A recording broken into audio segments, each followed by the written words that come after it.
Hi folks, I'm Nathan with Two Guys and Ride, and today we are out here in Alexandria, and we are here at the Legacy of the Lakes Museum Classic Boat Show. That's exactly right. Alexandria, Minnesota.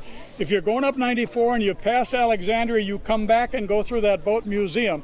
It's the finest boat in the United States, the boat museum. So don't go by without stopping and taking a look at the boats that are in the boat museum here in Alexandria. My name is Al Lindquist, and I'm the president of the Antique and Classic Boat Club.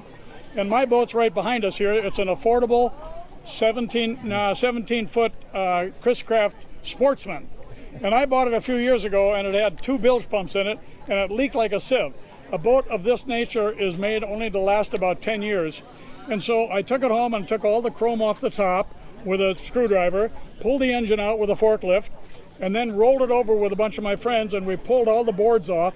They're all held on with brass screws, and all the brass screws were sheared off. So we pulled all the brass screws out and took the planks off, and then we found out it had 9 broken ribs.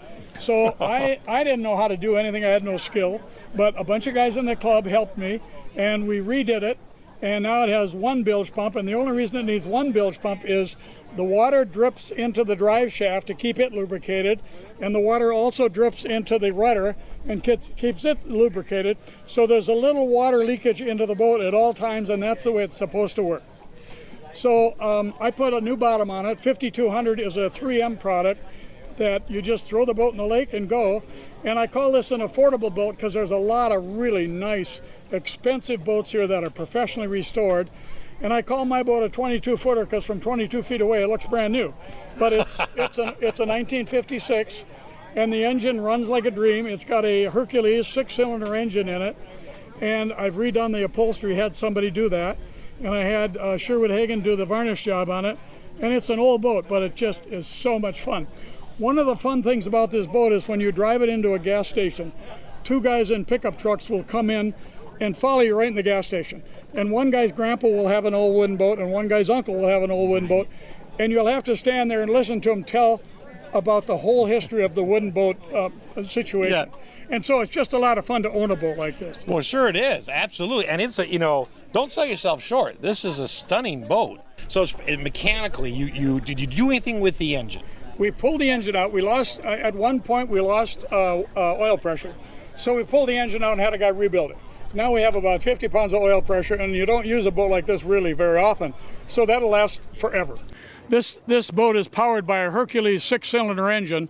They made a lot of these engines, and they put them in a lot of boats, and they also put them in skidsters and front-end loaders and all kinds of different things. This has a water jacket, so it keeps it cool by the lake water that comes through it. This is affectionately known as the doghouse because it looks kind of like a doghouse. And the reason we picked this boat is because we have access to the back of it. When we want to dock it, we can catch the dock. Some of the boats that have the 2 cockpits up front, you got to be a really good navigator to make sure you get those into the dock. So that's why we have this kind of configuration. The varnish, we revarnished it, or a friend of mine revarnished it, and it just came out looking like a rose. It really turned out nice. It really did. It's nice. We live in Minneapolis. Okay. And my wife and I take it down to Lake Minnetonka. Oh, yeah. We drop it in Lake Minnetonka at 4 o'clock in the afternoon. We drive the lakes, and then we go to Lord Fletcher's or someplace. Yep. And have dinner.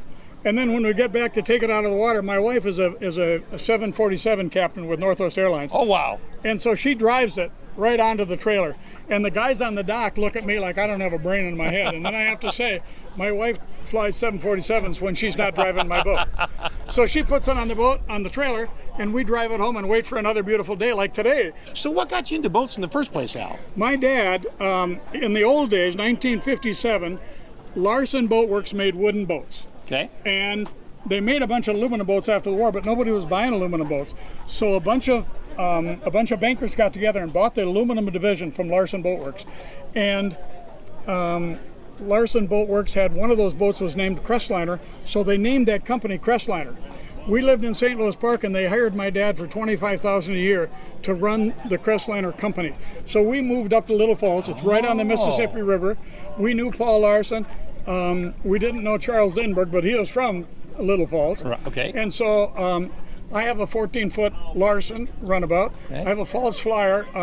Paul Larson designed a false flyer to commemorate Charles Lindbergh's flight to Paris. And so there's a lot of history there. There's a lot of history, my And so that really got goodness. me into boating. Well, I can see why. I mean, wow. Yeah. So this is one of many boats that you have. What about all the chrome work on it? Did you have that redone? Yeah, you have to take that to a chrome place, and they're backed up because all the motorcycle guys and all the old car collectors are getting their Doing chrome the same done. thing, yeah. If you ride in the back seat, you get some fumes. So people that ride with us ride on the engine cover. Okay. So that's how that works. So when this boat was originally designed, was it designed just as a cruiser? Was it designed as a fishing boat? Was it designed? What was it? What was It its was purpose? designed as a cruiser, just to take out and ride in. Okay. Yeah, they didn't really fish out of them much because they made fishing boats. Okay. They made rowboats and fishing boats, and these were just, they were just go out and Cruising. ride on the river or ride on the lakes. So underneath on the front there, that's just hollow. It's just wide open. We put a net under there, and we put extra life jackets and stuff under there. Keeps them out of the lower part of the boat. Okay, so you do have a cubby in there. Yeah, just Like a little hole. like a hole to go in there? Yeah. Okay, and the glass, the windshield on the front. The first thing they tell you when you buy a boat like this is, when you get up, don't pull on the windshield. Yeah. So the first thing I did was get up and pull on the wind, broke it all to pieces. So then I went to a car place and I got a new windshield cut. So Okay. I put the new windshield in. The second time I did that, I broke it again. And so then I went back to the same car place. I said, cut me another windshield, will you? So now I've learned, don't do that. So I quit doing that. The floor in here. Your Floor is old linoleum. When you were a kid and mom had linoleum on the kitchen floor, this is the stuff they had. And you can buy new old linoleum, and that's what this is. That's what it is. Yeah, that's what it is. Asbestos and all? I don't think so. I think they made them not with the asbestos in it. I hope you're right. I would assume so. Yeah. So this isn't just. I mean, this you take this out, and this isn't just sit in a No, in it's a a show user. place. It's affectionately known as a user boat. We Okay. take it out and run it. And I bought it from a guy up on Lake Vermilion. And a year ago, we were on Lake Vermilion, and this boat is called the Blue Heron. And two little old ladies walked out the dock at the boat show in Lake Vermilion, and they said, our brother named that boat. And so I called the brother. He's in a home down in South Okay. Carolina, and I sent him pictures of the boat, told him I'd restore it, and he was just ecstatic about Oh, I'm somebody still sure. running, because it'll always be his boat. His boat, That's just that's the way right. it is, you know. Oh, that's awesome that you kept the name and did that. Yeah. That's just really neat. I'm sure you made his year, boy. Yeah. That's just great. Talk about the little levers that are on the dashboard. The levers have a choke, so when you first start it, you pull the choke out until it gets enough gas, and put the choke in. The other levers are for the lights, the Okay. running lights, and there's a spotlight on the front of the boat, so when you're out in the evening, you just turn that spotlight on and run it, and that's one of the on and off Okay. switches. And then there's a bilge pump switch also. Okay, what's the big lever that's in the middle, the big silver chrome? All you get is forward and reverse. That's all you get. And wide open is about 30 miles an hour. Okay. And so when you want to go backwards, you just pull it in reverse. When you want to go forward, you just pull it forward. That's all there is to That's it. all there is to it. Yeah. And then, is the throttle on the steering wheel? Yeah. It's the chrome switch on the steering wheel. Up is down. So you push it up to get less gas. Okay, And you and pull then it down to down. get more gas. Okay. That's the way it works. All right. Well, Al, thank you so much for sharing your time and your beautiful boat with us. We sure appreciate it. I tell you what, you can't beat going out on the lake at Alexandria, Minnesota and having such a fun day as today. Thank you so much. You're welcome. And thanks for watching.